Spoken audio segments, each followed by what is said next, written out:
ప్రముఖ ప్రవచనకారులు, ప్రముఖ ఆధ్యాత్మికవేత్త చాగంటి కోటేశ్వరరావు గారి మీద వైఎస్ఆర్సీపీ విష ప్రచారం చేస్తుందనేటువంటి వార్తలు వస్తూ ఉన్నాయి.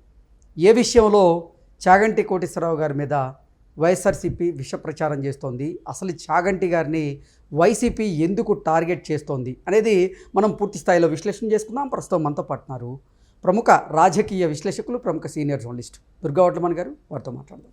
మేడం నమస్తే. నమస్తే అండి. ప్రముఖ ఆధ్యాత్మికవేత్త, ప్రముఖ ప్రవచనకారులైనటువంటి చాగంటి కోటేశ్వరరావు గారిని ఇప్పుడు వైసీపీ టార్గెట్ చేస్తుందని, ఆయన మీద విషప్రచారం చేస్తోంది వైసీపీ అన్నట్లుగా కొన్ని వార్తలు వస్తూ ఉన్నాయి. ఇంతకీ ఏ విషయంలో చాగంటి కోటేశ్వరరావు గారిని వైఎస్ఆర్ కాంగ్రెస్ పార్టీ టార్గెట్ చేసింది, ఏ విషయంలో చాగంటి కోటేశ్వరరావు గారి మీద వైఎస్ఆర్ కాంగ్రెస్ పార్టీ విషప్రచారం చేస్తోంది అంటే ఏం చెప్తారు మేడం? అంటే ఇటీవల పాఠశాల విద్యార్థులను ఉద్దేశించి వారు కొన్ని పాఠాలు చెప్పారు. ఆ పాఠాలు చెప్పడంలో కొన్ని నీతి వాక్యాలు, నీతి కథలు బోధ చేశారు ఆయన. అది చెప్పేది ప్రవచనాలు, అది ప్రవచనాలు మామూలుగా చెప్తారు. ఇప్పుడు వారిని రాష్ట్ర ప్రభుత్వం నియమించింది కాబట్టి విలువలు నేర్పించడంలో పిల్లలకి ఆయన ఒక సలహాదారుగా పెట్టారు. అంటే మంచి ప్రవర్తన ఎలా ఉండాలి, ఎలాంటి విలువలతో కూడిన జీవితాన్ని పిల్లలు లీడ్ చేయాలి అనే అంశం మీద ఆయన మాట్లాడడం కోసం వెళ్ళారు.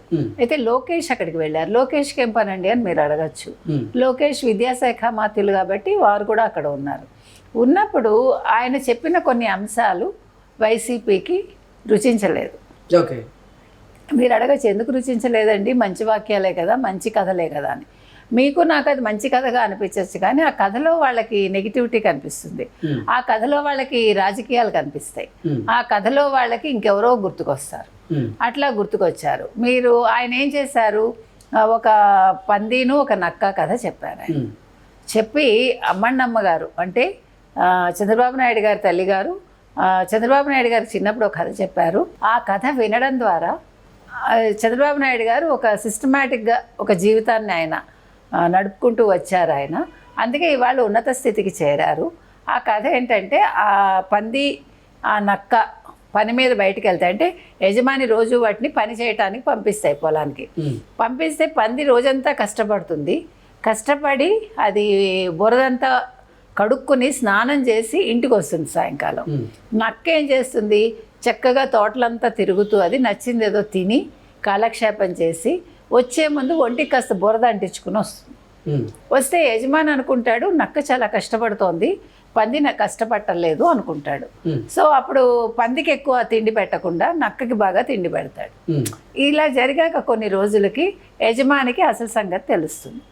తెలిసాక ఏం చేస్తాడు, నక్కని తరివేస్తాడు, పందిని చేరదీసి దానికి మంచిగా దాన్ని చూసుకుంటూ పిల్లనిచ్చి పెళ్లి చేస్తాడు. దీన్ని మీకు ఇతనెవరు సజ్జల రామకృష్ణారెడ్డి ఈ కథను ఎట్లా వక్రీకరించారంటే, దీన్ని తీసుకెళ్ళి ఆయన ఎన్టీ రామారావు గారికి, చంద్రబాబు నాయుడికి పోలిక చెప్పారు. పోలిక చెప్పి ఎన్టీ రామారావు గారు పంది లాంటి ఈ చంద్రబాబు నాయుడికి తన పిల్లనిచ్చి పెళ్లి చేశాడు అని. మరి ఇక్కడ చంద్రబాబు నాయుడు పంది అయితే ఎన్టీ రామారావు గారు కూడా పందేనా? ఎన్టీ రామారావు గారు పంది అయితే ఎన్టీ రామారావు గారు కూతురు భువనేశ్వర్ గారు కూడా పందా సజ్జల గారు? మీరు చెప్పండి. అంటే ఎంత తప్పు అది అసలు అట్లా మాట్లాడటం. మనం నీతి కథలు ఎప్పుడూ కూడా, మీరు పంచతంత్రం అనేది ఈ రోజు కూడా పంచతంత్రం పిల్లలకి మనం చెప్తాం, నేర్పిస్తాం. ఎందుకు నేర్పిస్తాము అంటే విలువలు, విద్యా సదస్సులు. వినండి, రామశర్మ అనే ఒక పండితుడు ఒక రాజుగారు పిల్లలకి నువ్వు నీతి బోధ చెయ్యి అంటే ఈ పంచతంత్రం కథల్ని చెప్తాడు. పంచతంత్రం కథల్లో ఆయన అన్నీ కూడా జంతువుల్ని వాడి జంతువుల స్వభావాలు ఎలా ఉంటాయి మనుషులకు ఆపాదిస్తూ ఆయన కథలు చెప్తాడు. అందుకే పంచతంత్రం, ఐదు తంత్రపు కథలు అన్నమాట అవి. సో ఆ రీతిలో ఈయన ఈ కథ చెప్తే అమ్మಣ್ಣమ్మ గారు చెప్పారని దాన్ని సజ్జల వక్రీకరించడం అనేది ఎంత తప్పు ఫస్ట్ థింగ్. తర్వాత ఆ నక్క బుద్ధులతోటే ఈ రోజు కూడా ఆయన ఉన్నాడు. అదేవిధంగా మావకి అన్యాయం చేశాడు అని మాట్లాడాడు ఆయన.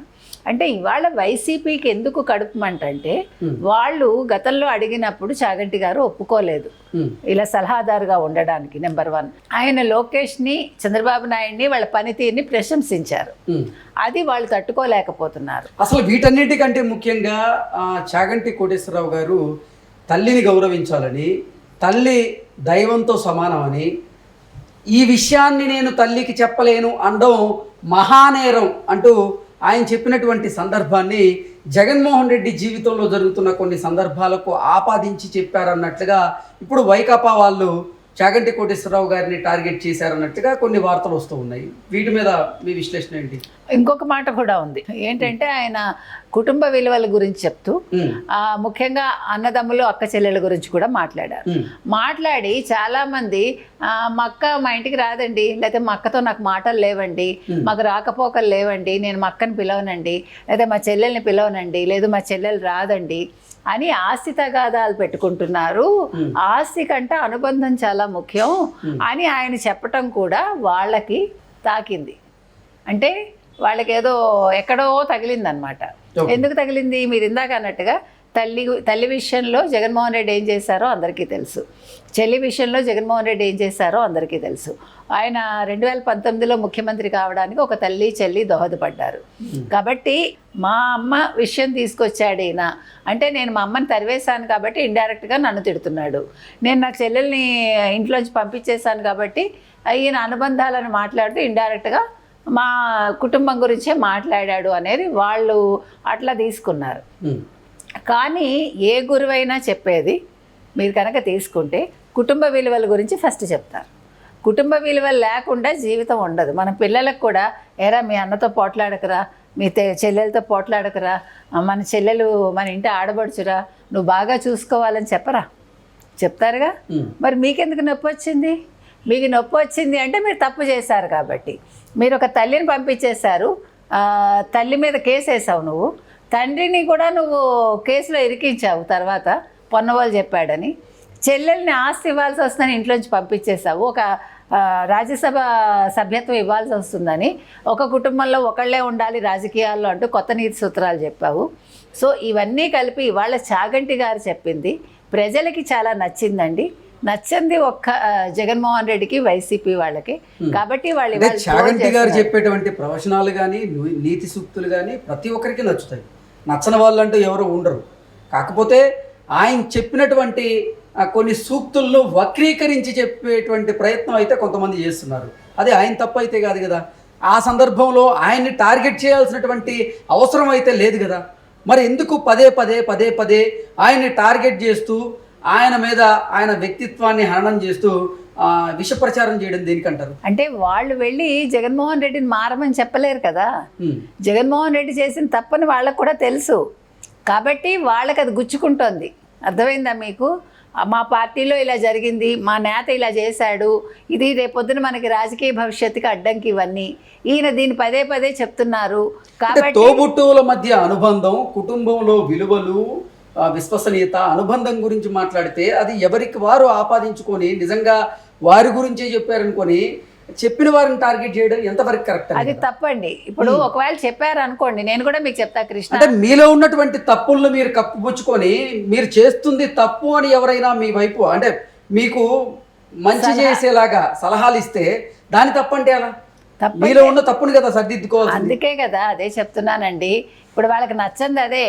నువ్వు మాకు చెప్పటం ఏంటి, మా నాయకుడిని అనడం ఏంటి, మేము ఇలాగే ఉంటాం అన్నట్టుగా అన్నమాట. మీరు విలువలు విశ్వసనీయత అనే పదం వాడారు. విలువలు విశ్వసనీయత అనేది జగన్మోహన్ రెడ్డి పదం, అది ఊత పదం. కానీ అవంటే ఏంటో ఆయనకు తెలియదు. ఆయనకి విలువలు లేవు, కుటుంబ విలువలు ఉండవు. ఆయనకి విశ్వసనీయత అంటే ఎవరు ఆయన నమ్మరు, ఆయన ఎవరిని నమ్మడు. కాబట్టి మాలో ఉండే అంశాలను మీరు ఎత్తి చూపిస్తే మాకు అది కష్టంగా ఉంటుంది. ఎందుకంటే మేము మార్చుకోము అవన్నీ. ఇవన్నీ ప్రజల్లోకి వెళ్తే ప్రజలు మమ్మల్ని టార్గెట్ చేస్తారని వాళ్ళ భయం. అందుకని వాళ్ళు ఆపాదించుకున్నారు, ఎవరు కూడా నెగిటివ్గా తీసుకోరు. ఇది మీరు అన్నట్టు ప్రజలు they are happy. Only unhappy people ఎవరంటే వైసీపీ వాళ్ళు. కాబట్టి చాగంటి గారిని టార్గెట్ చేస్తున్నారు. కానీ ఇవన్నీ కూడా చాగంటి గారు పట్టించుకోరు, ప్రభుత్వం పట్టించుకోదు. మనకి పిల్లలు బాగా ఉండడం అనేది ముఖ్యం. ఇది 45,000 స్కూల్స్లో అంటే ప్రభుత్వ పాఠశాలల్లో ఇది ప్రదర్శించబడింది. కాబట్టి పిల్లలు మంచి మార్గంలో విలువలు, విద్య పట్ల, అలాగే కుటుంబాల పట్ల వాళ్ళకి అంటే ఆ ప్రేమలు ఆప్యాయతలు ఎలా ఉండాలి, అనుబంధం అంటే ఎలా ఉంటుంది అనేది అవగాహన కల్పించడం కోసం ఆయన ఏదో నీతి సూక్తులు చెప్తూ ఉంటాయి. దాన్ని కూడా తప్పుపడ్డాన్ని అసలు ఇంకా అంటే వాళ్ళు ఇంకా మనం మనుషుల కింద కన్సిడర్ చేయక్కర్లే. ఎందుకంటే మోరల్ క్లాస్ అనేది మా అందరికీ ఉండేది. ఇప్పుడు మీకు లేదు కాబట్టి కొత్తగా ఇది పెట్టారు, తప్పు లేదు, మంచిది. ఇది మంచిని ఆహ్వానించాలి, కానీ మంచి అంటే మాకు పడదు కాబట్టి మేము దాన్ని కూడా వక్రీకరిస్తాము, దాంట్లో కూడా రాజకీయాలు మాట్లాడతాము. ఇంక ఇవన్నీ మామూలేనయ్యా మీరు చెప్పినట్టుగా, ఓకే పట్టించుకోక్కర్లా. ఓకే అండి, థ్యాంక్ యూ సో మచ్.